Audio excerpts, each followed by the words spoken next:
you're out there and you're successful, I mean, I've heard this so many times. How many people have said this to me, researchers and stuff like that, or of me, not necessarily to me, no.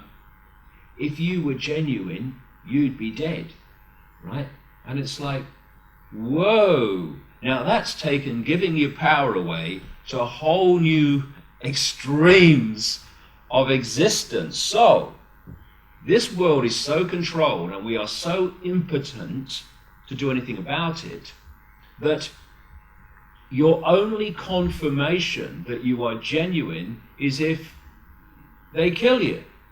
This is like the medieval drowning of alleged witches.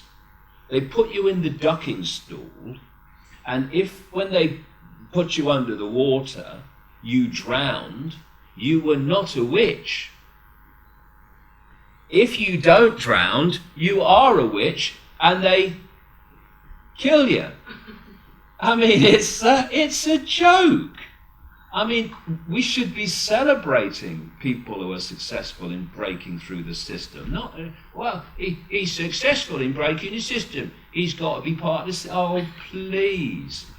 But this is a much wider area, and very, very important. I was reading a detailed account of writings, texts that were found in Egypt. I think it was in 1945.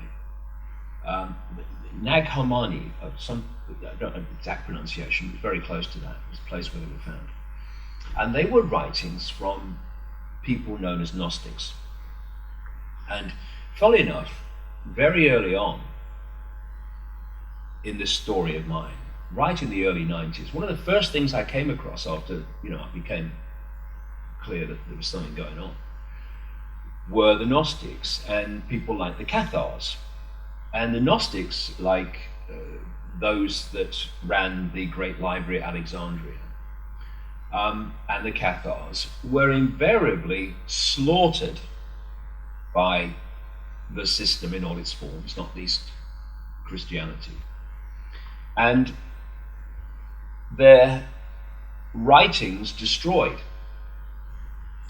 But these writings were, and texts were found in Egypt in 1945. And I've been reading detailed accounts of what they say. It is fascinating.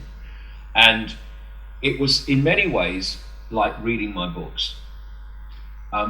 When you look at them, it's clear that things like the New Testament were Gnostic writings to a large extent, that have been censored, that have been changed around, and where the symbolic has been delivered as the literal, which has kind of caught everyone out, that follows the religion.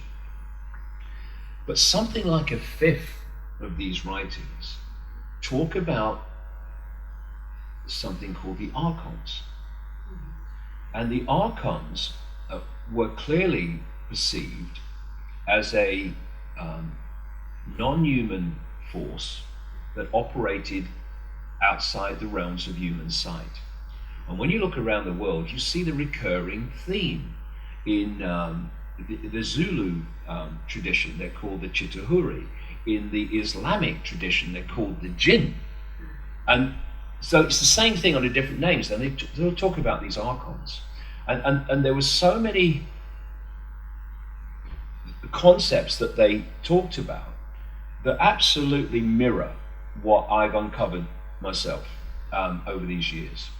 And one thing they talk about is that the archons are terrified of humans because humans have the ability for creativity, they have the ability for expansion of consciousness, whereas the archons do not have the ability to create. They have to mimic that which is already created. And they are devious manipulators of reality. But the reality has to exist before they can piggyback it and manipulate it. And they talk in their own way about the fact that the archons created, in effect, a fake reality, which we are decoding, humans were decoding, believing it to be real. All these themes, it's like, I talked about the pieces in the puzzle. One of the things that happens to me in this process is that stuff is held back. It's happened a number of times that I could easily have come across until a certain point, and then suddenly I come across it, and it's at that exact point, really, often exact point, that says to you, see, it's right. And so I'm reading this stuff about the archons and the way they manipulate and the way they possess the minds of humanity, and this theme comes up again, that they are, compared with humans and human potential, extraordinarily limited, and therefore they have to piggyback humanity, and they're terrified of humans awakening to that's going on, to their existence, because then the game's up. And so I have this image in my talks where I put a reptilian face in a box, and then I put a humanity in a smaller box, and that's the situation. The only way that these archons, reptilians, whatever name you want to use, can control humanity is doing it A, covertly, and B, putting humans in a smaller box than they're in. We have this, and by box I mean perception of reality and self. And we have this phrase, in the land of the blind, the one-eyed man is king. Well, the archon reptilians are the one-eyed man, and they've made humans blind so that they're king in this reality while we're blind. And so this awakening that we are now experiencing among incredibly expanding numbers of people is their worst nightmare, because we are breaking out of the box, and it's a box that we've been put in, and once we break out of it, we break beyond their box, if you like, and they become impotent in terms of their control of us. And this is why I've been saying for years now that it is not a coincidence that at the very same time that this awakening is happening, on the other side we are having this almost like panic speed imposition of the global Orwellian state, and surveillance, control. They want microchipping, and they're bombarding us with radiation to destabilize us, with food and drink additives to destabilize us electrochemically and all the rest of it. It's because while it seems on the surface that this is an attempt for more and more control, it is in a way, but they're in a different game now. And they knew, if I knew 22 years ago this was coming, how long have they known? And they've been preparing for it. And thus, the old way of control, which is for thousands of years, religion, all this thing, and people just not thinking and going through their lives, I know my place, and I believe what the religion tells me, and all that stuff. That's fine. Controlling people in that mode has been easy, but they're in a different game now. They're in a different game where these truth vibrations are impacting ever more powerfully on more and more people, and thus the way they controlled humanity before is not enough.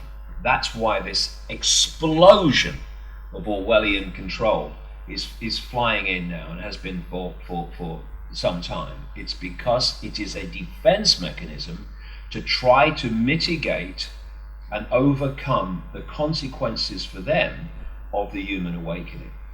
So do you think, as before we were saying, that if people were able to control their own genetics, they will be able to create their own reality? and starting to live their own lives, not to manipulate the life. Oh, of course. I mean, this is where what people miss when they say, if he was genuine, he'd be dead. It's the fact that the way out of this is to open ourselves to that level of awareness, thus potential to dictate our own reality, that has been kept from us. And when we do that, especially in together with forces that, I mean, the forces that contacted me 22 years ago, they're not sitting on Orion in a deck chair, on the beach. They have been working all the way through these 22 years, and they are just an expression of a much greater operation, if you like, that has been created, is happening to remove this human control and human suppression. Thus, this combination of people opening to a greater awareness themselves and connecting and being influenced by this even greater awareness that is benevolently trying to help humanity out of this, that means that the more we do this, the more power this reptilian or conic energy or force, whatever you want to call it, the less influence and power it's having over us. And there's this old phrase about a duck going across the water and it looks very calm, but underneath the water it's flapping like crazy. Well, we see this arrogant kind of control system, but under the water it's flapping like crazy because it's almost, in its eyes, it's a race to get this world locked down, to get people microchipped, externally controlled, and their vibrational state externally suppressed, to get this lockdown of humanity technologically and in other ways before enough people have awakened to bring their house of cards down. So it's like you've got the irresistible force, which is this awakening and the information change that is triggering the awakening. And you've got what thinks it's the immovable object, the control system, but ain't. And this is desperately trying to defend itself with all this stuff that's happening, all this Orwellian stuff, from this. And at the moment, we're in this cusp where both